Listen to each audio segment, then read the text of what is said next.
Hey y'all, thanks for stopping by.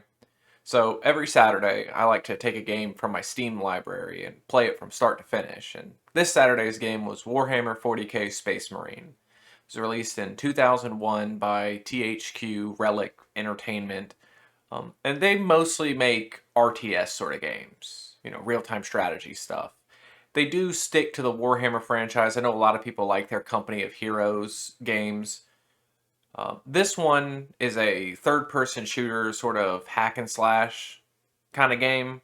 There's no RPG elements like they force into every game now. It's just you're a guy, you kill enemies, you progress the story. Very linear. So if you like that kind of game, this is probably for you. You don't have to worry about any kind of leveling system in this. It's just beat it. And as far as the combat itself in the game, it's pretty good. There's a wide enough variety of guns for the length of the game, and then the melee weapons themselves, it starts kind of slow, with the amount of combos you can do. Each weapon, there's four of them that you can get to, I think, maybe three or four. But they all have their own combos and stuff like that that you can learn, and certainly you're going to figure out which ones you like more than others. As far as the gun selection itself, there's, I think, 8 total that you can get throughout the game. And they all serve their own various purposes. There's usually, there's 2 types of sniper, 2 types of assault rifle. Your pistol gets an upgrade, your standard bolter gets an upgrade. And that part of the game's pretty fun. The hack and slash and shooting parts of it. And I don't usually like shooter games. The third person over the shoulder camera angle. I've always been a fan of that. I don't like first person shooters. I'm just bad at them.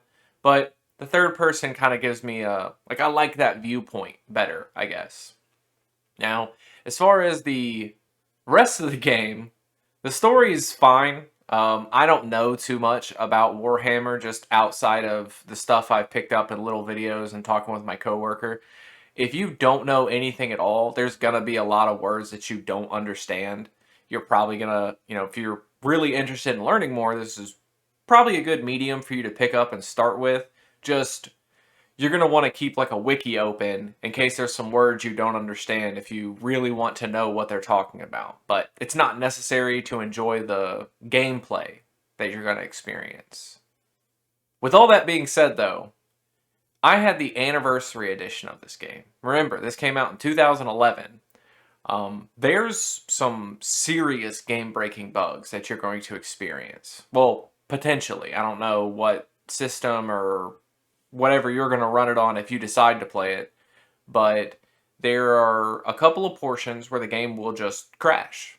I had one, it was, I think, right at the end of the first act, where you it just said that the DLCs I had installed could not be read. And I didn't even realize I had DLCs for the game. I think it's just cosmetic stuff that you get, but I didn't care for the DLCs, so I just had to uninstall the game, re-download it without the DLCs, and then it played fine.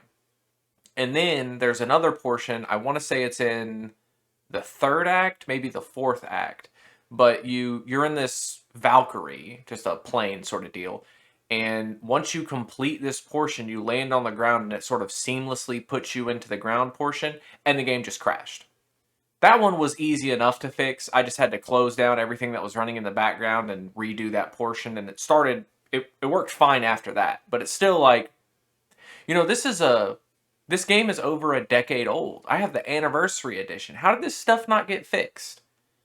I know it's kind of I always hear that a lot whenever you get these remasters and remakes, that sometimes those bugs are like what people remember the most.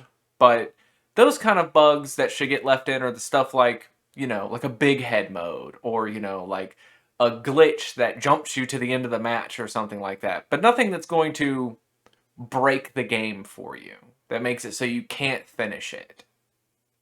Also, I had some weird sound issues. I don't know if that was just my copy of the game, or maybe that's just how this game was when it initially came out. But there were several portions of the game where it seemed like something was missing. Like the actions I was doing, the weight of my attacks, there just wasn't it didn't feel right. The sounds were missing, bones crunching and, people being shot. I don't know. It felt weird to me in that aspect. Visually, though, it looked great. If I was deaf, I probably would have liked the game a lot more. But I got to experience the sounds that weren't there, so to speak. Overall, I would say if you like shooter games, if you like hack and slash stuff, you probably would enjoy it. Those bugs are probably going to be a game breaker for you, though. So, be ready for those. Just look it up beforehand so you know when to expect it, how to work around it. But I really can't give it a good rating because of that. I don't know how long it takes you to fix this stuff, and when you release an anniversary edition, I would assume all of these bugs are fixed. So out of 5, I would probably give it like a 2. Still worth it if you can get it for less than $10. I'm pretty sure I got it for $8 or $9. So I mean, yeah, I'd say it's a fun time, and Titus is a memorable character, and yeah, play it if you want, but I wouldn't stick my neck out for it. I don't know. Maybe if I had a better copy of it, maybe if all these sounds were there that I was expecting, it would be better, but yeah. If you play it, have fun. If not, there's plenty of other Warhammer content out there for you to enjoy. There's lots of RTS games, so if this isn't for you, there's definitely other Warhammer content you can enjoy. But I guess until the next time we have a Saturday stream, y'all try to have a good day.